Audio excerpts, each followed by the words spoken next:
하나님께, 그리고 교회 우리 최기채 원로 목사님과 이상복 담임 목사님, 장로님 한 분 한 분께 감사드립니다.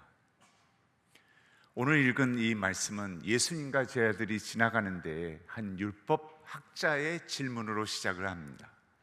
율법 학자가 일어나 예수님께 드린 질문은, 예수님, 내가 무엇을 하면 영생을 얻으리까? 라고 묻습니다. 율법 학자에서 말씀을 누구보다도 잘 알고 있고 전하고 있고 순종하고자 하는 하나님의 사람이기 때문에, 다시 말하면 현대어로 얘기하면 율법 학자란 목사님 중에 목사님을 얘기합니다. 예수님은 말씀을 알고 있는 율법 학자에게 되묻습니다. 너가 갖고 있는 그 성경에는 너의 질문에 대해서 뭐라고 답하고 있느냐라고 묻습니다. 그랬을 때 자신 있게 대답합니다. 마음과 목숨과 힘과 뜻을 다하여 하나님을 사랑하고 그 사랑으로 너의 이웃을 내 자신처럼 사랑하라고 했습니다 라고 이야기합니다. 예수님께서 답하십니다. 너의 말이 옳도다. 그렇게 살라. 그러면 너에게 영생이 있을 것이라고 얘기합니다. 여러분, 이 사랑은 우리에게 없습니다. 우리는 우리의 사랑을 뛰어넘을 수가 없습니다. 왜냐하면 우리는 아무리 노력해도 이기적일 수밖에 없습니다. 그런데 하나님은 사랑이십니다. 그리고 그 사랑은 십자가의 예수 그리스도를 통해 우리에게 오셨습니다. 그리고 내 안에 계신 이 예수는 서정인이라는 자연적인 사랑에서 나와 함께 내 안에서부터 초자연적인 십자가의 사랑을 우리 삶 속에 점점 그려가기를 원하십니다. 그래서 나의 사랑이라는 한계를 뛰어넘는 그 사랑을 이 땅에 그리스도와 함께 펼치시기를 원한다는 것입니다. 그것을 바로 성경 전체가 얘기하는 너의 하나님을 마음과 목숨과 힘과 뜻을 다하여 사랑하면 할수록 너는 그 모습이 너의 이웃을 그리스도가 사랑하는 것처럼, 너를 통하여 함께 사랑하는 것처럼 그 사랑을 점점 키워갈 것이라는 그 말씀을 얘기하고 있는 것입니다. 그 말을 듣고 예수님이 그렇게 살라, 그러면 너에게 영생이 있을 것이라 라고 얘기합니다.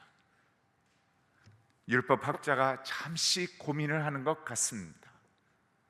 지금 또 나의 예배를 기쁘게 받으시고 하나님의 자녀로, 그리고 언젠가는 하나님 앞에 서게 될 텐데 과연 나는 하나님 사랑, 이웃 사랑이라는 이 안에서 그 사랑을 키워가고 있는가? 주님, 잘하고 있습니다. 주님, 점점 성장하고 있습니다. 주님을 뵐 때에 그 말을 할 수 있는가? 고민을 했던 것 같습니다. 그래서 29절은 이렇게 시작합니다. 자신을 옳게 보이려고, 자신을 옳게 보이려고 예수님께 묻습니다. 주님이 말씀하시는 이웃이란 누구를 얘기하는 것이며, 그리고 그 이웃사랑의 모습은 어떤 모습입니까? 이랬을 때 예수님은 우리가 너무나 잘 알고 있는 사마리아인의 말씀을 전합니다. 한 젊은 청년이 예루살렘을 출발해서 여리고로 향합니다. 예루살렘이 출발지라면 이 사람은 유대인일 가능성이 매우 높습니다. 여리고로 가는 길은 산이 험하고 내리막길이어서 산적들이 늘 숨어 있었던 곳입니다. 강도를 만납니다. 얼마나 얻어맞았는지 옷이 다 찢기고 쓰러졌는데 반쯤 죽었더라 라고 성경은 기록합니다. 반송장이 된 것입니다. 그랬을 때 우리에게 알려진 세 부류의 사람이 지나갑니다. 여러분, 세 부류 중에 두 사람에게 조명을 해주시기 바랍니다. 첫 두 사람은 제사장과 레위인입니다. 지금 예수님은 왜 제사장과 레위인을 언급하셨을까요? 율법 학자와 같은 자들과 생각할 때에 지금 무슨 의미로 제사장과 레위인은 언급하셨을까요? 여러분, 이 예수님 때에 이스라엘 백성들을 모아놓고 너희들 생각하기에 최고의 신앙을 가진 두 사람을 얘기하라 그러면 이스라엘 백성은 제사장과 레위인을 얘기할 것입니다. 그 이유는 제사장이 백성들을 대표해서 하나님께 제사를 올려드렸고 그 제사를 올려드리는 것을 도왔던 자들이 레위인들이기 때문입니다. 그래서 제사장과 레위인이 언급이 됩니다. 마치 율법학자처럼 가장 하나님 사랑, 이웃 사랑을 보여줘야 할 대표적인 두 사람을 말하는 것 같습니다. 그러나 성경에는 22절까지의 내용은 이 두 사람이 강도 만난 자를 보고 옆길로 피해 지나갔다고 기록합니다. 이유는 모릅니다. 근데 더 놀라운 것은 세 번째 사람입니다. 사마리아인입니다. 왜 사마리아인이 이렇게 놀라울까요? 그 이유는 강도 만난 자가 유대인이라면 사마리아인은 원수지간입니다. 지금 마치 이스라엘과 팔레스타인과 같은 모습입니다. 그런데 그 이유는 사마리아 사람들은 유대인에게 멸시당했던 민족입니다. 같은 유대인이었지만 사마리아라는 그 지역은 구약시대 때의 아수르와 바벨론으로 말미암아 이방인들이 쳐들어와서 혼합정책을 이뤘기 때문에 진정한 유대인이 아닌 피가 섞인 유대인들이 사마리아 땅에 살았기 때문입니다. 그래서 유대인들의 눈에는 너희들은 인간이 아니라고, 유대인이 아니라고 하고서 왕따 취급하고 어느 정도로 멸시하고 싫어했냐면 사마리아 땅조차 걷는 것을 거부한 유대인들입니다. 근데 강도 만난 이러한 유대인을 보고 사마리아 사람은 상상할 수 없는 가족 이상의 마치 그리스도가 원수에게 사랑을 보여주는 듯한 그 사랑을 베풉니다. 강도 만난 자에게 무릎 꿇고 앉아서 기름과 포도주를 붓습니다. 기름은 상처를 식혀주고 포도주는 통증을 무마시킵니다. 그리고 붕대로 싸매고는 상처를 싸매고 자기가 타고 왔던 짐승에 태웁니다. 태워서 본인은 걸어서 지금으로 말하면 모텔로 향합니다. 모텔에 가서 이자를 끝까지 돌봐줍니다. 돌봐주다가 이제는 떠나야 합니다. 지체할 수가 없습니다. 모텔 주인을 부릅니다. 이자를 끝까지 돌봐주십시오. 그리고 이 자에게 드는 모든 비용에 대해서는 제가 돌아오는 길에 갚겠습니다라고 하고 떠납니다. 여러분, 어떻게 이러한 사랑을 이렇게 보여줄 수가 있을까요? 마치 예수 그리스도의 십자가의 무조건적이고 조건 없고 일방적인 그 사랑이 죄로 말미암아 원수가 된 우리에게 끊임없이 다가와서 문을 두드리며 그 사랑을 알게 하시고 그 사랑을 경험하게 하시며 그 사랑에 취해서 살게 하시는 은혜를 주는 듯한 그러한 모습을 사마리아인을 통해 보여주고 있습니다. 그리고 이 사랑을 우리 모두가 함께 성장시키라고 얘기를 하고 있습니다. 여러분, 왜 사마리아인은 원수 앞에 이런 사랑을 베풀 수 있었을까요? 자기 스스로가 이렇게 했을까요? 그 답은 33절에 기록되어 있습니다. 32절까지의 내용은 제사장과 레위인이 옆길로 피해서 지나간 것을 기록합니다. 33절은 이렇게 시작됩니다. 그러나 어떤 사마리아인은 그것을 지나가다가 강도 만난 자를 보고 불쌍히 여겼다라고 얘기합니다. 여기에서의 불쌍히 여겼다라는 단어가 바로 compassion이라는 단어입니다. compassion은 come과 passion의 두 단어가 이루어져 한 단어를 이룹니다. 영어로 passion은 우리가 잘 알고 있는 열정을 얘기하는 것이 아니라 이 passion은 순환, 고통, 아픔, 힘겨움, 그것을 얘기합니다. 그 패션의 come은 뭐냐? 함께 한다는 뜻입니다. 다시 말하면 하나님의 마음은 고통스럽고 힘겹고 아프고 어려우면 어려울수록 그 마음에 함께하는 하나님이시고 그것이 우리를 통해 함께하는 자들이 나타나기를 원한다는 뜻입니다. 그래서 사마리아인은 그 자를 보고 하나님의 컴패션의 마음에 움직여서 자기의 사랑을 뛰어넘는 그리스도의 사랑을, 하나님의 마음을, 그 사랑을 보여주게 된 것입니다. 바로 그것이 너의 이웃을 너 자신처럼 사랑하라고 얘기하고 있는 것입니다. 저는 컴패션의 이 사랑을 얘기할 때마다 잊을 수 없는 한 분이 있습니다.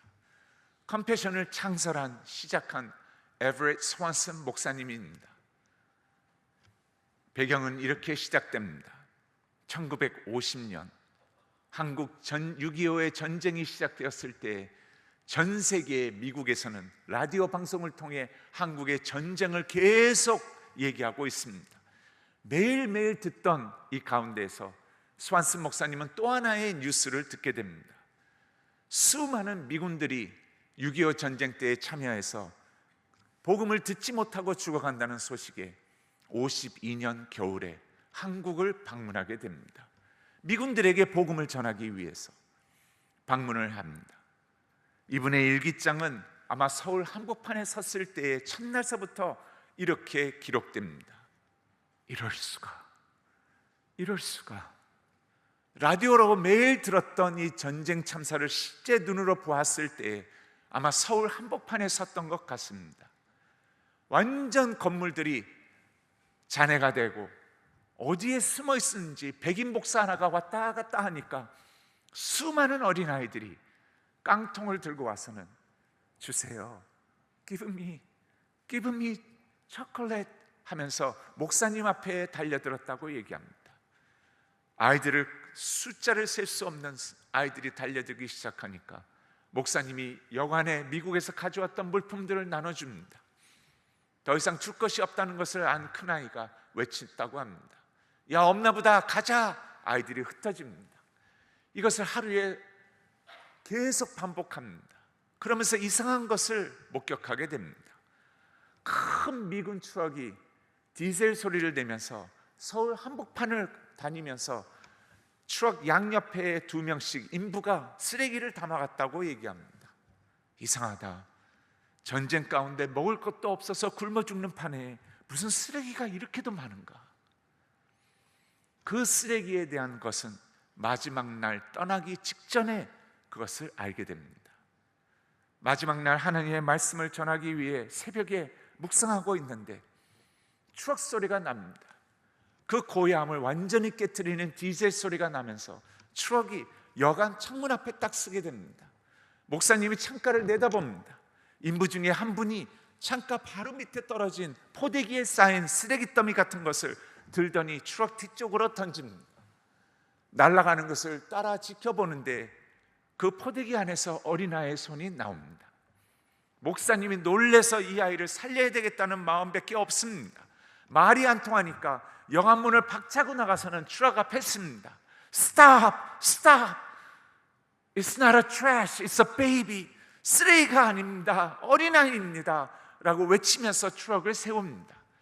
그리고 트럭 앞쪽에 올라가서 뒤쪽에 어디에 떨어졌는가 아이를 구하기 위해 쳐다봤는데 그때 이분이 목격하게 된 것은 지금까지 수차례 매일매일 날랐던 이 트럭은 쓰레기 더미로 가득 찼던 것이 아니라 겨울을 나지 못하고 얼어 죽은 한국 전쟁고아 어린아이들의 시체로 가득 쌓여 있었다고 얘기합니다.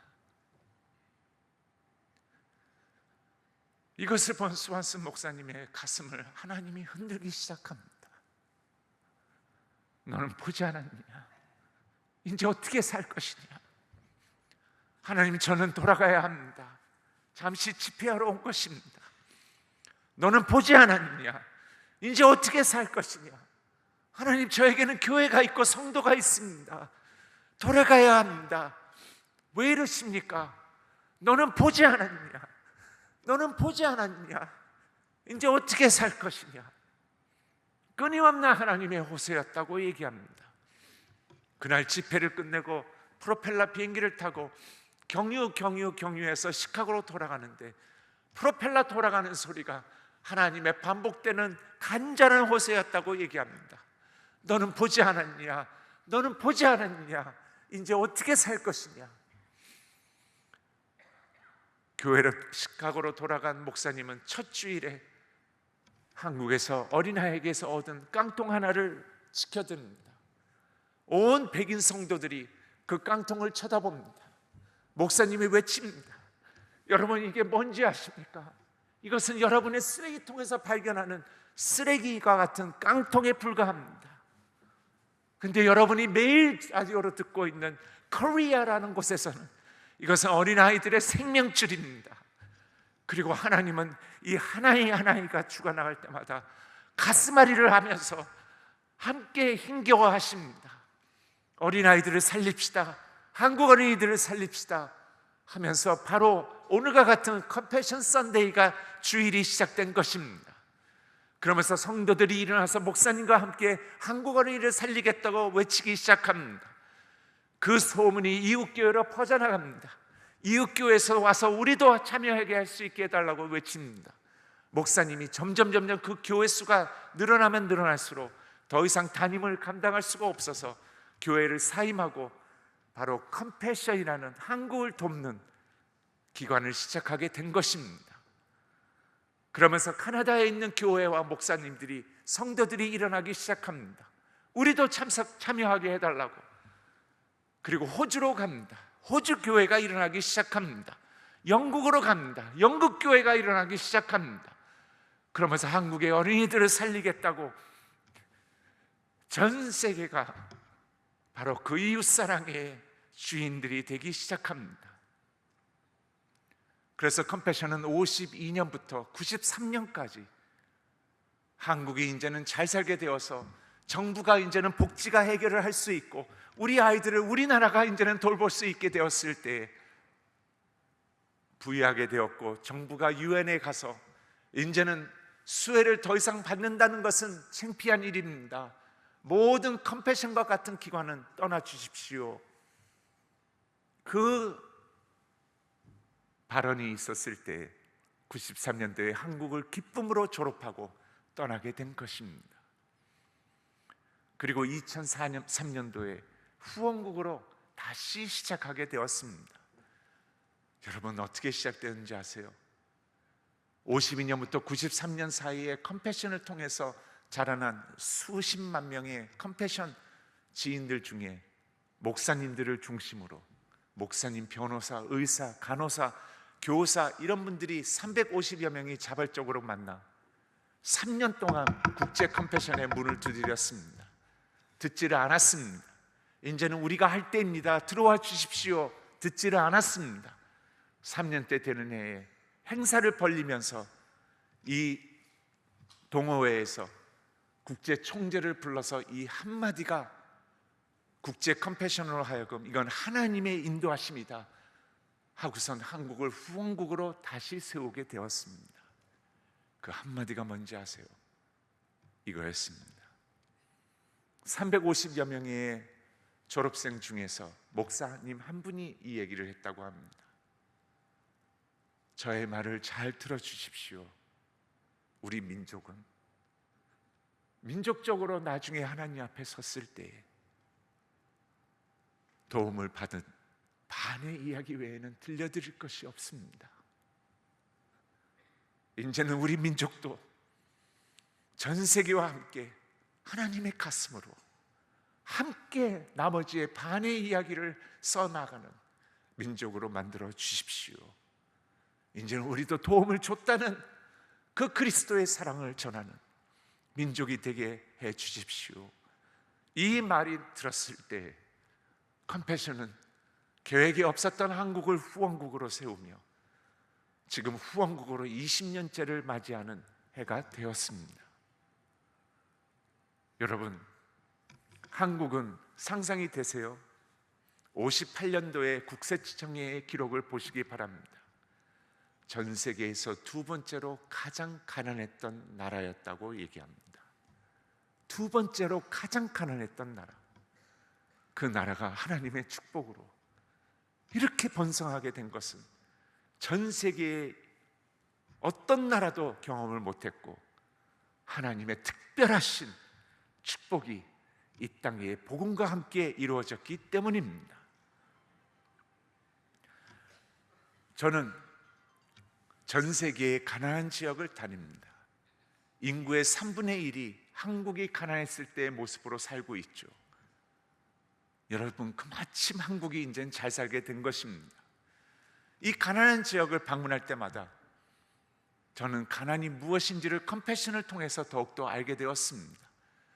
그래서 컴패션은 다른 NGO들과는 달리 돕는 방법이 완전히 다릅니다. 후원금을 걷는 방법은 다 어린이를 위해 걷는다고 동일하게 하지만 쓰는 방법이 완전히 다릅니다. 컴패션은 현지에 있는 교회가 모든 후원금을 가져다가 그 교회가 쓰게 만듭니다. 그래서 어린아이들을 그 현지의 교회에서 가난하며 예수를 모르는 집안의 아이서부터 데려다가 이 아이들을 그리스도의 사랑과 복음으로 함께 공부를 시키고 의료 혜택을 주고 의식주를 해결해 주면서 부모가 기본을 할 수 없는 그 부분을 교회가 감당하게 해서 선교가 되고 전도가 되고 복지가 교회가 주인이 되는 그 역할을 하게 됩니다. 여러분, 그러면서 왜 이렇게 하는 줄 아세요? 가난은 못 먹고 못 살고 못 입는 것, 그거 자체가 아니기 때문입니다. 그거는 그냥 우리에게 외형적으로 나타난 모습인 것뿐입니다. 진정한 가난은 그거보다 더 혹독합니다. 더 잔인합니다. 여러분, 잔인한 그 가난이 뭔지 아세요? 그것은 못 먹는 것을 뛰어넘는, 너에게는 마치 하나님이 안 계시다고 얘기하는 듯한 그 눈빛과 손가락질과 모든 사람, 주변의 사람들의 모습입니다.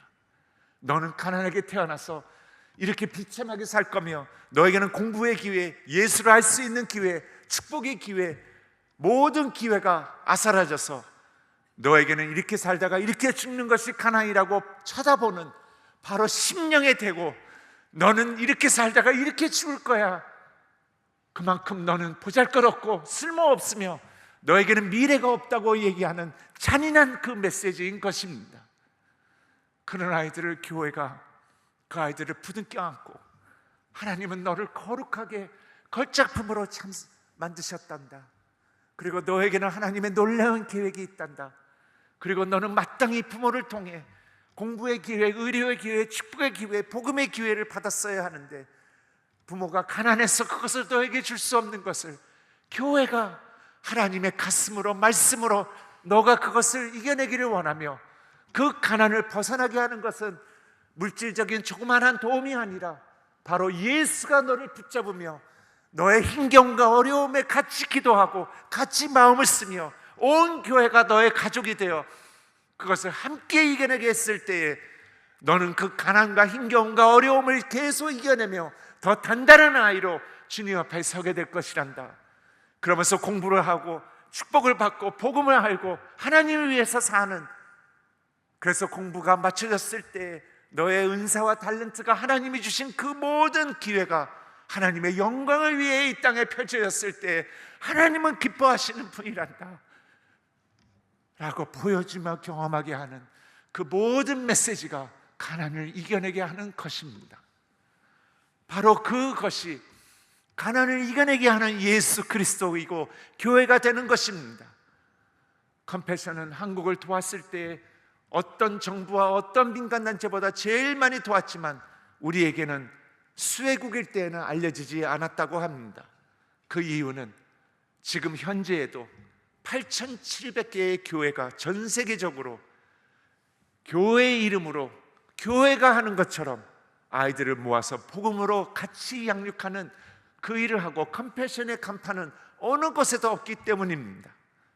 그 이유는 그 교회가 그 지역을 예수 그리스도께로 인도하며 바로 선교가 되고 구제가 되고 복지가 되고 전도가 되는 그 역할을 하기 때문입니다. 여러분, 이것이 하나님이 기뻐하시는 일입니다. 수많은 사람들이 컴패션과 함께하고 있습니다. 그리고 모든 전 세계의 수혜국들은 한국을 바라보며 희망을 갖게 됩니다. 왜냐하면 항상 도움을 주는 나라들은 한국 외에는 늘 잘 사는 나라였죠. 근데 한국을 보는 순간 하나님의 축복으로 우리도 저렇게 될 수 있구나 하는 그 미래를 꿈꿀 수 있기 때문입니다. 그리고 한국을 후원했던 지금의 수많은 후원국들은 한국을 보면서 하나님께서 이제는 함께 이웃의 도움을 주는 한국 민족을 보며 감사의 눈물을 흘리는 그것을 보게 됩니다. 차인표와 시네라와 우간다를 간 적이 있습니다. 전 세계에는 이러한 어린아이들이 빈민가에서 공부도 꿈꿀 수 없는 이 아이들이 교회에서 자라나면서 대학교를 졸업하고 멋진 하나님의 사람으로 간증하며 자기의 모든 삶을 하나님께 드리는 이러한 청년들로 자라나는 아이들이 매년 수만 명, 수십만 명이 나옵니다. 그것을 간증을 들으면서 차인표가 놀랐습니다. 우간다에 우리가 도착했을 때 졸업식이 있다고 하는데 무슨 졸업식이냐고, 스케줄은 없다고, 근데 오늘 졸업식이라고 가보겠냐고 가봤습니다. 우간다에서 컴패션의 교회에서 자라난 아이들 350여 명이 그 해에 변호사 의사로 졸업하고 있었습니다. 그러면서 간증들을 하는데 존이라는 학생이 수많은 간증 뒤에 간증을 하는데 차인표가 영어가 되니까 막습니다. 이제 알았다고, 들을 만큼 들었다고, 내가 묻겠다고, 너는 왜 변호사가 됐냐고. 그랬더니 존이 그때 얘기합니다. 미스터 차, 제가 왜 변호사가 됐냐고요? 저희 빈민가에는 여자아이로 태어나면 평균 4번에서 7번은 성폭행을 당하는 곳입니다. 그리고 그것을 너무나 당연시 여깁니다. 그 아이들을 보호하고 지켜줄 수 있는 자가 아무도 없습니다. 제가 왜 변호사가 됐냐고요? 주님 앞에 그 부르심이 있기 때문입니다. 제가 왜 변호사가 됐냐고요? 하면서 또 얘기합니다. 저는 하나님이 살려주셨기 때문입니다.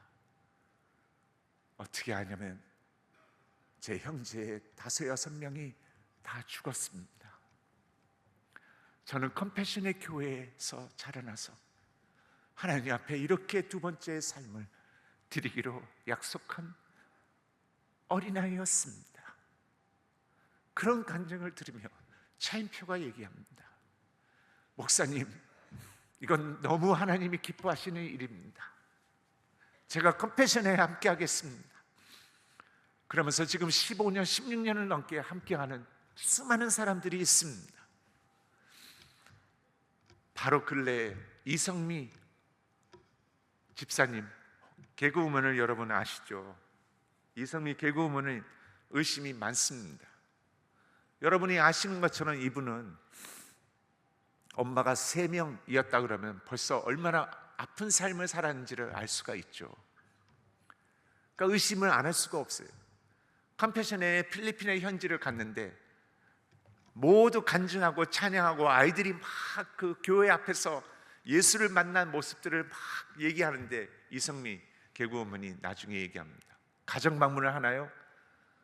솔직히 이 애들, 그런 애들 맞아요? 이렇게 묻습니다. 여러분, 대부분의 방문했던 분들은 다 그렇게 묻습니다. 왜냐하면 컴패션 교회에서 자라나는 아이들은 빈민가의 아이와 모습과는 완전히 다른 깨끗하고 그리고 너무 활짝 핀 얼굴을 갖고 있고 그런 아이들이 컴패션에서 자라나고 있기 때문입니다. 그러니까 이분들은 다 묻습니다. 이 애들 진짜 그 애들 맞냐고.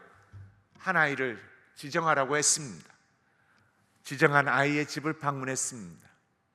그 아이의 집은 바로 큰 도래번에 남의 집 벽 앞에 놓인 리아카에서 살고 있었습니다. 저기 바퀴가 보이시죠? 근데 항상 카메라로 찍으면 크게 보입니다. 그래서 이 리아카를 살고 있는 컴패션에서 교회에서 크고 있는 여자아이 집인데 이 리아카가 얼마나 큰지를 보여주기 위해 청년을 다른 리아카에 세웠습니다. 세우고 빈 리아카를 찾아서 저 청년 보고 누워보라고 했습니다. 누웠더니요 몸이 거의 다 찹니다. 그리고 다리를 쭉 펴니까 무릎 밑으로는 리아카 밖으로 튀어나옵니다. 제가 물었어요. 어떻게 저 리아카에 5명의 가족이 밤에 잠을 잘 수 있습니까? 그랬더니 얘기를 합니다. 번갈아 가면서 잡니다. 저 여자아이가 컴패션의 교회에 등록이 돼서 저희를 맞이해 주었습니다. 다음 사진을 보면 여자아이의 모습이 보입니다. 활짝 피었죠. 예쁘죠. 근데 저희의 시선을 빼앗은 것은 저 여자아이가 아니었습니다. 왜냐하면 이제는 저 여자아이는 자기 하기 나름입니다. 대학교까지 졸업을 할 수 있죠. 교회가 양육하죠. 의식주가 해결되고 의료 혜택을 주죠. 열심히 하면 되죠. 저희의 시선을 뺏은 것은 여자아이의 남동생이었습니다. 여자아이와는 달리 남자아이는 까마잡잡하고 저 뒤에서 계속 고개를 떨구고 반응을 하지 않았습니다. 20분 동안 계속 저 남자아이하고 대화를 하려고 하고 장난을 쳐보기도 했는데 아이는 꿈쩍거리지도 않고 마치 가난을 안다는 듯한 5살짜리 소년이었습니다. 고개를 떨구고는 계속 20분 동안 있는데 여러분, 저는 이 가정을 통해서 가난에 대해서 새롭게 느끼게 되었습니다. 저는 늘 가난한 지역을 방문하기 때문에 1년에 거의 3분의 1은 그런 지역에 가 있습니다. 있기 때문에 가난한 것이 이제는 너무나도 익숙합니다. 근데 이 가정을 보며 새롭게 깨달은 것은, 여러분, 이 사진을 잘 보시기 바랍니다. 언제 나올지 모르는 밥을 개가 먹고 있습니다. 20분 동안 아이는 한마디를 안 하면서 무슨 일이 일어나는 줄 아세요? 저 밥통을 끌어다가 자기가 먹기 시작합니다. 그러니까 개가 와서 또 먹습니다. 그러니까 또 자기가 먹고 개가 먹고 자기가 먹다가 밥이 모자랄 것 같다고 생각을 했는지, 아니면 언제 나올지 모르는 밥이었는지 개를 팔꿈치로 이렇게 밀치더니 자기가 허겁지게 먹기 시작합니다. 저는 저 모습을 보면서 가난에 대해서 새롭게 보게 되었습니다. 너무나 힘들었습니다. 내가 이렇게 힘들다면 이 아이를 지으시고 지금까지 바라보시는 하나님의 마음은 어떠실까 하는 생각을 가졌습니다. 이성미 개그우먼이 묻습니다. 목사님, 왜 쟤는 컴패션 교회에 등록이 안 됐나요? 왜 누이는 됐는데 쟤는 저런가요? 제가 얘기했습니다. 이런 아이들이 컴패션이 들어가 있는 마을마다 너무나 많아서 모든 가정을 들여보낼 수도 없고 들어올 수 있는 가정에 한 집에 한 아이밖에 안 된다고. 만약에 어떤 집은 2아이를 넣고 어떤 집은 한 아이를 넣으면 난리가 난다고. 그래서 한 아이밖에 안 된다고. 그랬더니 이성미가 그래요. 목사님, 제가 이 아이를 후원하면 안 될까요? 후원할 수 있게 해주세요. 이런 특별 후원의 요청이기 때문에 이거는 된다 그랬습니다. 왜냐하면 뽑을 때에 되는 것이 아니라 후원자가 만나서 직접 이 아이를 1명을 더 하겠다고 했을 때에는 2명이든 3명도 된다고 얘기를 했습니다. 이성미가 후원하겠다는 그것을 따갈로로, 필리핀어로 통역이 되니까 목사님과 선생님들이 너무 같이 있다가 2명이 사라져버립니다. 나중에 알게 되었습니다. 빨래터에서 일하는 엄마를 데려 소식을 전한 것입니다. 12시간 동안 남의 빨래를 빨래터에서 일을 하는 이 엄마의 손은 부풀러 있었습니다. 이 엄마의 손을 만지면서 엄마는 빨래터에서 달려왔습니다. 달려와서는 계속 눈물을 훔치면서 감사하다는 얘기만 계속 반복합니다. 혼자로 아이를 키우는 이 엄마로서 너무 버거웠던 것 같았습니다. 감사합니다. 감사합니다. 그리고 이 엄마의 모습을 보고 컴패션에 이미 들어와 있는 누이가 이성미 개그우먼을 꼭 안으면서 계속 Thank you very much, Thank you very much, Thank you very much 계속 얘기를 합니다. 이제 동생과 함께 교회에 가서 학교도 가고 공부도 하고 예수님을 알 수 있게 돼서 감사합니다라고 얘기를 합니다. 여러분, 이때의 선생님과 교회와 목사님과 우리 모두는 너무나도 기뻤습니다. 감당을 할 수가 없었습니다.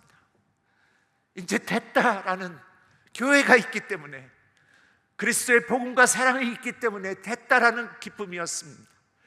저는 그때마다 항상 떠오르는 것이 뭔지 아세요?